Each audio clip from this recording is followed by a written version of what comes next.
about corruption.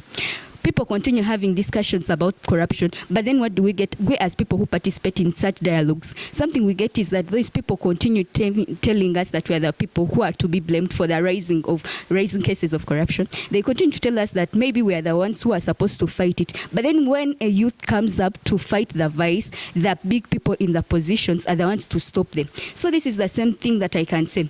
Me as a young person, I can't stand up and go on social media and criticize the Bishop of Uganda, maybe because he's also part of this religious sectarianism.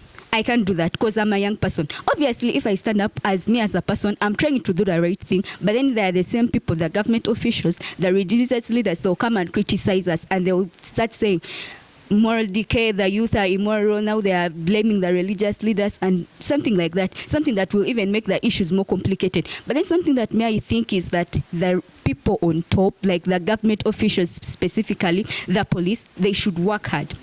They shouldn't only set laws and they stop in the Ugandan constitution, because themselves, the panelists today, they talked about certain articles in the constitution, which means the laws are already there, but then why are they not being implemented? That is the thing that they should work upon. Let them come and implement the laws that are already existing. Let them fight these people. If a bishop does a mistake, fine, then criticize him.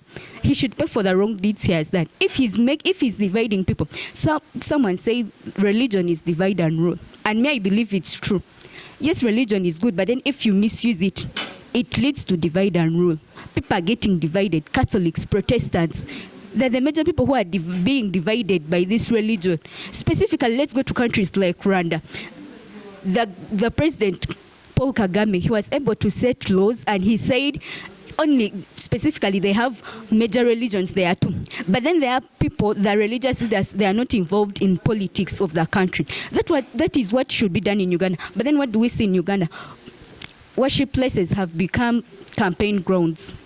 Politicians are campaigning from religious places. And the other thing is that we are seeing cases in Uganda, even if what I know, if this case continues, even if you arrest an official, let's say if you arrest something like the church leader for maybe campaigning for the other party, the party that he was campaigning for, let's say it's NRM.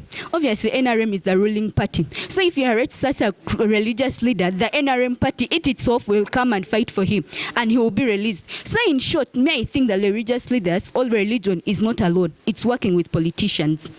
And me, what I suggest is that the Electoral Commission should set strict laws.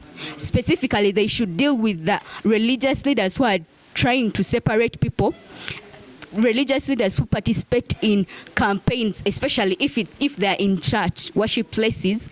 They're the people they should fight, and especially the politicians who also use worship places as campaign grounds. So specifically, my major solution to this, I think it should be rule of law. Yeah, they should work on the laws that they already have, because the laws are already there. Let them not set new laws, but then the laws are already there. Maybe if they are setting something like death penalty, and I think that will be better because it will be a better example. But then they should focus on the ones that are there. They target the people who are doing that, who are doing wrong, so that we can be able to live in a better society, because the politics of Uganda, if this continues anyways, it will be doomed for all of us. But then otherwise, yeah, I think it was good. Anyways, civil education should be continued. Let the Electoral Commission go deep down to the citizens. Let them go home by home if it's necessary, because even if they go around and then they call out people to come and meet them in certain areas, some people won't turn up. But then if they're able to go home by home, I think that will be better. They will be able to meet up with every citizen, with every person, because we are all citizens of the country. And I think that will be able to be better, because some people do things without knowing. They are not knowing what they are doing. Maybe it's right or wrong. So I think that's the better solution. Thank you.